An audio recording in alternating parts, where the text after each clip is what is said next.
Hi, welcome to Principals on the Come Up, where we transform schools into hallelujah success stories. To ask you a question for you principals who are new and for some of the principals who are not new. Do you remember the time when you were a first-year teacher? How many of you remember that? Some of you have to say, oh yeah, now I remember. And have you ever thought about the reason that you stayed in teaching? Have you thought about that? How many of you if you just take a minute and think about it, why were you successful as a teacher? What was it? Who was it that was there for you? Who was there when you just didn't know what to do? Who was there when you just didn't understand what you were teaching? Who was there? Who was there? How many of you can recall that there was somebody there that was for you? So, if you are a principal, if you are an assistant principal, and you are the person that's responsible for mentors for our new teachers, then this is for you. If you know that this is one way to retain teachers, if you are a mentor, then this is for you. So tonight, what we'll be talking about is 3 approaches to help mentor new teachers. That's right, 3 approaches to help mentor new teachers. So before we start talking about the 3 ways, we're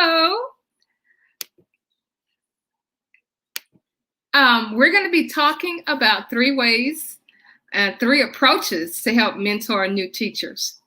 So if you are a principal, say in the chat, me.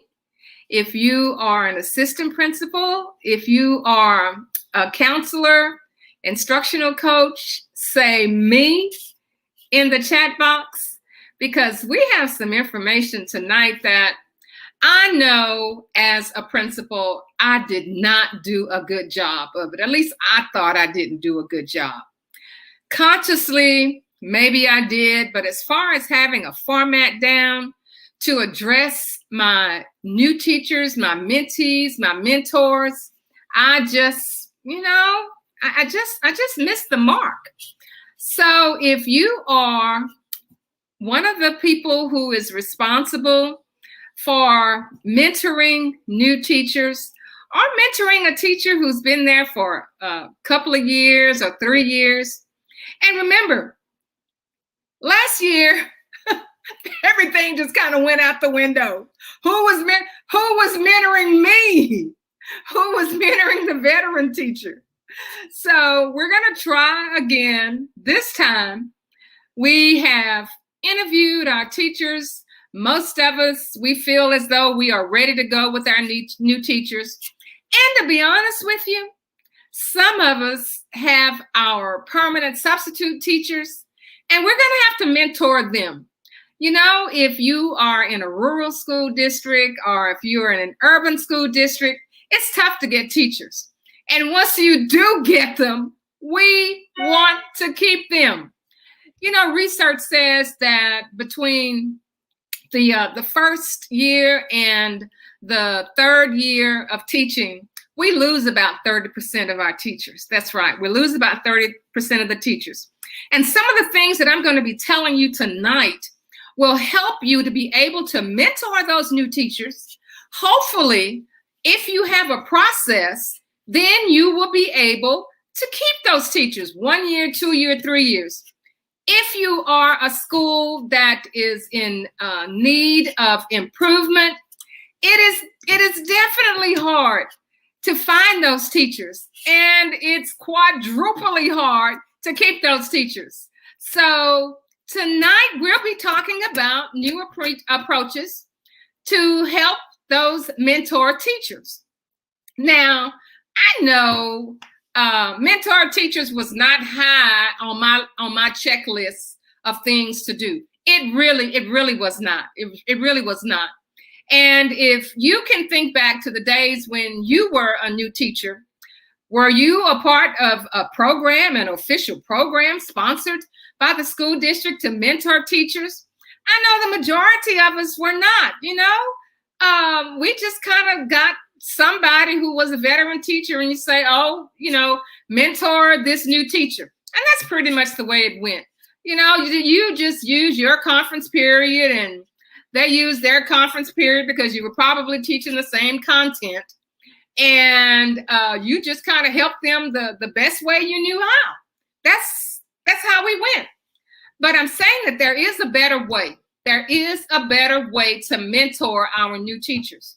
So let's, before we roll, let's hit that share button because we have some principals out there, some assistant principals, some instructional coaches who need to hear this because this is not on their radar right now. They need to hear this. They need to understand what we can do to mentor our new teachers, our second-year teacher, third-year teacher, to help them stay in the profession. So hit that share button. Let them know that they need to come on and find out about this thing that is just so important. Well, I guess you want to know. You know who I am. A lot of people don't know who I am. My name is Barbara Polk. Dr. Polk is what they refer to me as. I am known as a turnaround principal. I was chosen by the Texas Education Agency to go into schools that were identified by the state as low performing. And I was also accepted into the Harvard Graduate School of Education, their urban institute, so that we could come together as teams to find out what we could do to help our schools that were in need of improvement. So what are we going to do as mentees and mentors to help our teachers, our new teachers? I guess some of you say, well, we got some other folks that need to be mentored too, but we're going to focus just on our new teachers. The thing that new teachers need, and let's go back a minute. With the certification process, as we know it, we have so many new teachers who have gone through the teacher preparation program. They've gone through something like Texas Teachers or the different kinds of programs that were available. So that meant that they have had an opportunity to work in a classroom, get some kind of assistance. And when they actually get a contract, some of them have a contract right there in that school, teaching the same thing they were teaching. Others, they get an opportunity to teach in a building under a principal that they don't know, students they don't know. And if they are in an urban school, they may find themselves having to teach 2 or 3 or 4 different subjects, 3 or 4 preparations. And that is a big burden. That is a big burden on our teachers. So let's consider the things that the new teacher has to go through. And that is, we know we do a good job during our professional development explaining to our teachers our observation protocol, our observation criteria. But with our new teachers, we absolutely have to make sure that they understand that process and they understand the techniques by which they're going to be evaluated. They need help in classroom management. They need help in identifying different types of issues in the classroom. They need to know the expectations for the year. Now, as new teachers, there's something that I know principals that you are concerned about, and that is when you have a teacher who is brand new, usually in February or March, it is time for you to make a recommendation to determine whether you want to extend a contract to that teacher or if you want to non-renew that teacher. So that means at the beginning of the school year, you don't have a lot of time to waste. You have to have some type of program in place to be able to mentor that new teacher. Because remember, the purpose of getting a new teacher is not to write them out. The purpose of getting new teachers are to help them. And usually we find our most experienced teacher or a teacher that is having lots of success, and we assign them to mentee another teacher, a new teacher. So there's some things that you need to have, principal, in place to make sure that our new teachers are being mentored in a way that's going to provide them all the success they need. Think about this. You and the superintendent are responsible for that new teacher. That's right. You are responsible for their success. The superintendent decided to recommend you for that position. And I know lots of y'all are new as well. This just comes along with the territory. This is what's going to aid in your success for making sure all of your children get what they need. So you are responsible. You're responsible for that teacher's success. You are not 100% responsible. Of course, that teacher has some responsibility in that as well. But you are responsible for their success. You are not responsible to go around and find every little thing that's wrong with them. Some of them just don't know. And that's the purpose of having a mentor. That is the purpose of having a mentor. So we talked about first that there's one approach. You have to have an experienced teacher who's going to mentor that mentee. And mentoring a teacher is a process. It's a process. It's not just something that you do today and you forget about it tomorrow. Let me make a confession there. As you begin the school district, and there's so many things going on, you want to make sure you have everybody in place. You want to make sure you have all the student schedules completed. You want to make sure that your cafeteria is together. You want to make sure that your parking is together.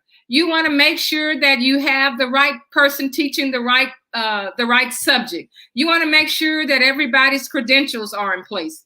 And then you receive an email from central administration that says you need to have a mentor for teacher X, Y, and Z.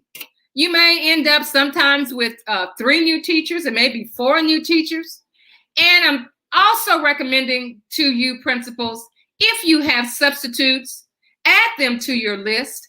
How you're going to do that, you get with your team and y'all develop a plan to include that substitute teacher. So you are going to choose a mentor.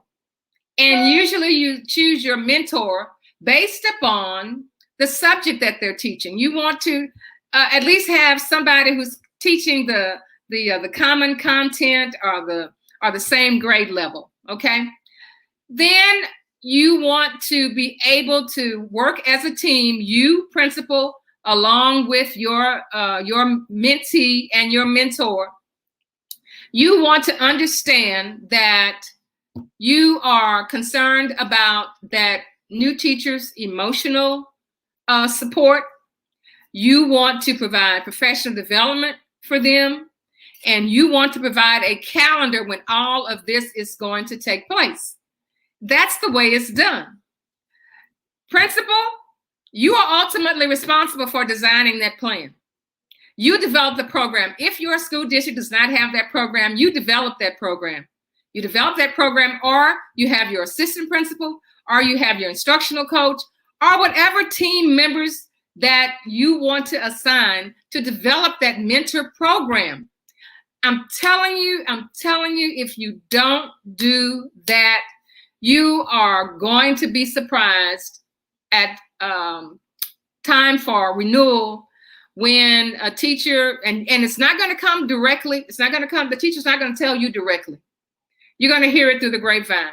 You're going to find out that this great new teacher that you have not been mentoring properly, is not coming back. That's the way you're going to find out.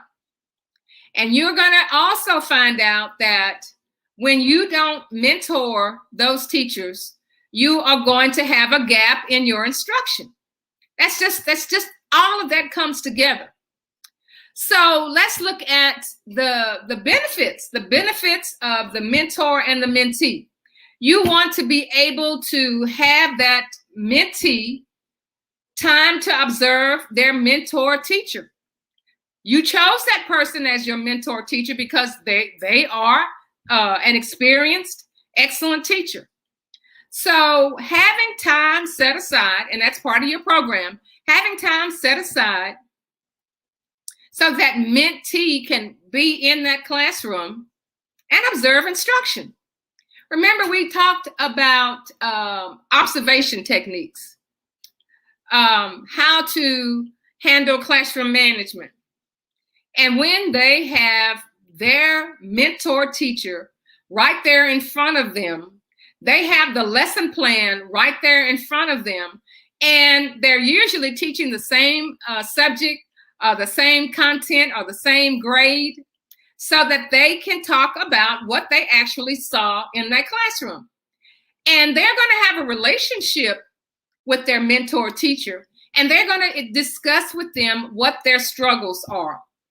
So you have your mentee to observe, and then you have your mentor to model. That's all it is. That's all it is. So when I go into a school and I find that we have a new teacher to be observed, I find out who that new teacher mentor is. Sometimes there's nobody mentoring that teacher. She's just doing the best she can. And especially if we are in rural schools, we find that there's nobody there who has a schedule or has the opportunity to sit and model for that new teacher, because it's just not enough teachers. It's just the way it is. And then if you are in an urban school district, you don't set aside the time to work with that mentor teacher, that mentee teacher. So in your program, have regular time set aside with the principal, with the mentor, and with the mentee. So what does that do? That shows that mentor teacher, first of all, I am interested in what you're doing with this mentee. Secondly, it lets that mentee know that the principal is concerned about me. The principal wants me to do well. And then that principal has a better idea of what's going on. Now, I know I've said it and you've heard it from everybody else. Principals, you need to be in those classrooms. And we know in reality, that's where we would like to be. But lots of times we just don't get there.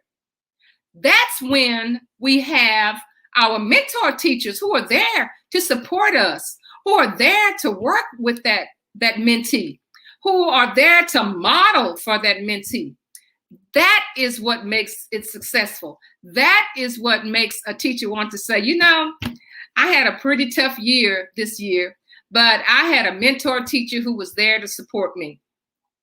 And then that mentor teacher is the person that is ultimately going to be responsible for that, to prevent that teacher from leaving.